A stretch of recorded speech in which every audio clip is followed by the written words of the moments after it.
All right. As promised, I wanted to work through a couple of examples of this Venn diagram survey stuff as I gave you an assignment on it. And it's been some time since we took a look at this material before, the world imploded. So I'm going to be referencing a problem from those test one review problems. I'll post an announcement in Moodle with a link to the file in case you don't happen to have it handy. But just as a frame of reference here, I made up this organization, the Society for Ridiculously Contrived Problems. I use them a lot. So they're investigating, children's condiment preferences. So we have ketchup, mustard, and mayonnaise, and we're having to parse out their survey data. So this first example, I plan on looking at another one that mixes things up just a bit because the writing assignment does this as well. The way I tend to look at these problems, I mentioned way back when that I start from the innermost part of my diagram and then sort of fan my way outward. So looking through the data set that's been given to us in this instance, we're told that 7 of the children involved like all 3 condiments, ketchup, mustard, and mayonnaise. So those guys go right there. All right. So now, following our standard inside-out procedure, I'm just going to kind of work my way around through the next innermost regions, I guess. So from looking at this, we're told that 13 kids liked both ketchup and mustard. Okay, so that's this overlap right here. Now, I don't just fill in the number 13 right here because I've already accounted for 7 of them in the middle. So I subtract that 7 away. 13 minus 7 gives me 6. Okay, coming around over here, ketchup and mayonnaise, we had 17 kids that liked both of those. Again, we've already accounted for 7. 17 minus 7 gives me 10. Coming around to this guy, mustard and mayonnaise, it's 11. Again, with 7 already taken care of. That leaves us with a 4 sitting in that spot right there. All right. Now we need to fill in these, outermost pieces of these circles. So the mustard circle should have 29 kids in it in total. So far, I have 6 plus 7 plus 4. And now, how many does that leave me? Well, if I add those up, 6 plus 7 plus 4 would give me, checking in my head, that's 17. So 29 minus 17 gives me 12 sitting in that spot. Coming around to the ketchup circle, we have 6 plus 7 is 13, plus another 10 is 23.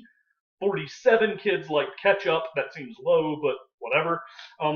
So then we subtract our 23 we've already accounted from the 47. That puts 24 in that spot. Down here at the bottom, we had 39 kids who like mayonnaise. 10 plus 7 plus 4 gives me 21 total kids we've already accounted for. 39 minus 21 gives me an 18. All right. Now, in a perfect world, we'd be done at this point, but if any of you have interacted with kids, it's distinctly possible there's a child out there who doesn't like any of these condiments. So, in any case, we were told in this instance that they surveyed 100 kids in total. So what we would need to do is then figure out how many students, children we've already accounted for, and we would enter the remainder kind of over here outside all the circles. Again, I always do this corner, but it's not strictly necessary. When I add up all 7 of the values that I've got in this diagram so far, I get a total of 81, which means that we have 19 children sitting in the bottom that don't like any of these 3 condiments. So, yeah, generally speaking, I like to try to start from the innermost region and sort of work my way outward. In my mind, like I said back in the midst of time, to me, this feels like the most natural way to sort out the data going from the all 3s to the 2s and then working my way outward. Unfortunately, not everybody agrees with me, and sometimes you get data that's arranged a little bit differently. So I want to take a look at an example of that. It's actually revisiting a problem we talked about in class.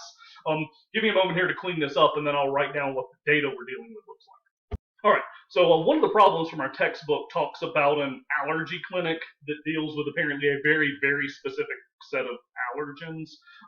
Anyway, so looking over the patient files, we have 68 patients, whatever, that have a dairy allergy, 93 with a pollen allergy, 91 allergic to animal dander. We know 31 folks are allergic to all 3 of these things. Then the data get weird, and I don't know why somebody would sort it like this, but sometimes you play the hand you're dealt. We had 29 folks who only have a pollen allergy, 12 people who only have a dairy allergy, and then inexplicably, whatever intern is collecting, looking over the patient files for us, says, well, we've also got 40 that are allergic to both dairy and pollen. So we've got to sort these values out into a Venn diagram.